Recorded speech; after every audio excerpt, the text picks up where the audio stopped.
Plusieurs personnes expriment leur inquiétude pour la suite des choses si, notamment, le président Trump devait résister à reconnaître les résultats, si tant est qu'il était défait dans cette élection. Mon invité est Francis Landlois, membre associé de l'Observatoire sur les États-Unis de la chaire Raoul Dandurand, professeur d'histoire au Cégep de Trois-Rivières. Bonsoir, Francis Landlois. Bonsoir, Mme Dussault. Alors, êtes-vous inquiet?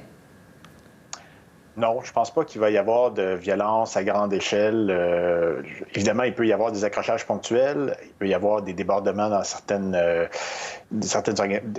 événements un peu trop festifs ou peut-être un petit peu trop aigris par le résultat, mais je ne pense pas qu'il va y avoir d'affrontements comme certains l'ont affirmé dans les dernières semaines. Parce qu'il est arrivé, je crois, je ne sais pas si c'est à Philadelphie aujourd'hui ou hier, là, il y avait des gens qui se présentaient armés aux abords des bureaux de dépouillement près des officiers électoraux. Il y en a même un, je pense que c'est celui du Nevada ce matin, qui disait avoir de la sécurité parce qu'il craignait pour la sécurité des membres.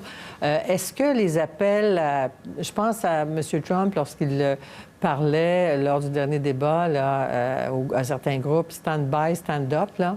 Est-ce que dans ses propos de ce soir pourraient être, en disant ben, on ne laissera pas faire ça, peuvent être perçus comme un appel à une résistance?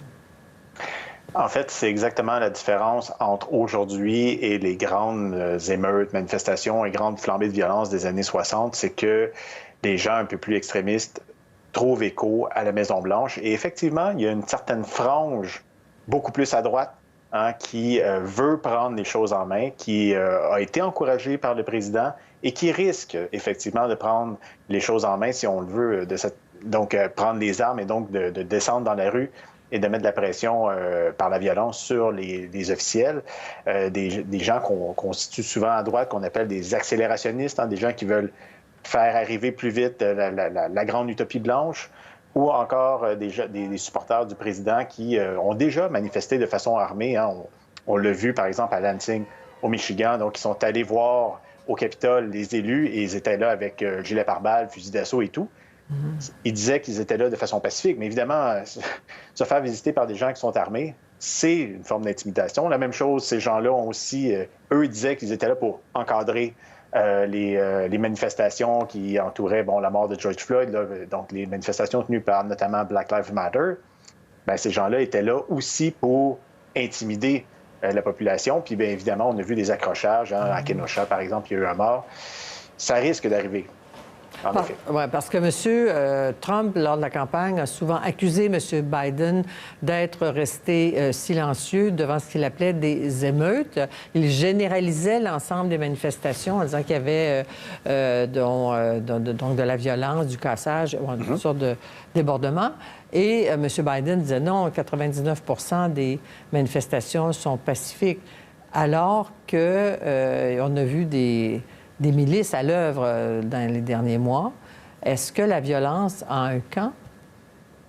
Oui, effectivement, elle est généralement située à droite. Donc, si on regarde la violence armée, les attentats qui sont commis aux États-Unis, la vaste majorité sont engendrés par l'extrême droite. Effectivement, à gauche, il y en a un petit peu.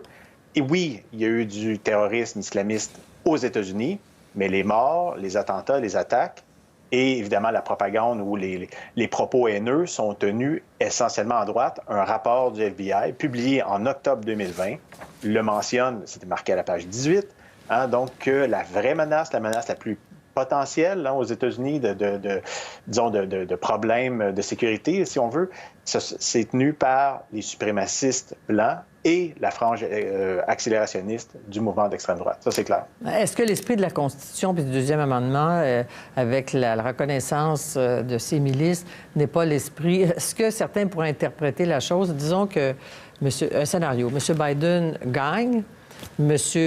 Trump résiste, conteste, les tribunaux ne vont pas assez vite à son goût, enfin. Est-ce que les milices peuvent venir à la rescousse de Trump? Bien, c'est sûr qu'ils peuvent faire du grabuge. Ceci étant dit, vous parlez du deuxième amendement dans lequel on dit bien que dans le cadre d'une milice bien ordonnée, le gouvernement ne peut pas empêcher les gens de posséder des armes à feu. Là, je caricature un petit peu, mais c'est grosso modo ce que ça dit. On dit bien une milice bien ordonnée, donc une milice organisée par le gouvernement. pas un groupe de personnes armées qui prennent entre leurs mains l'application de la loi et l'ordre, qui prennent entre leurs mains la loi, le gouvernement, qui décident de se faire justice. Et par ailleurs, la plupart des États aux États-Unis ont des lois qui interdisent la formation de telles milices armées qui interviendraient, disons, pour remplacer la police ou, en tout cas, bref, l'appareil de sécurité de l'État.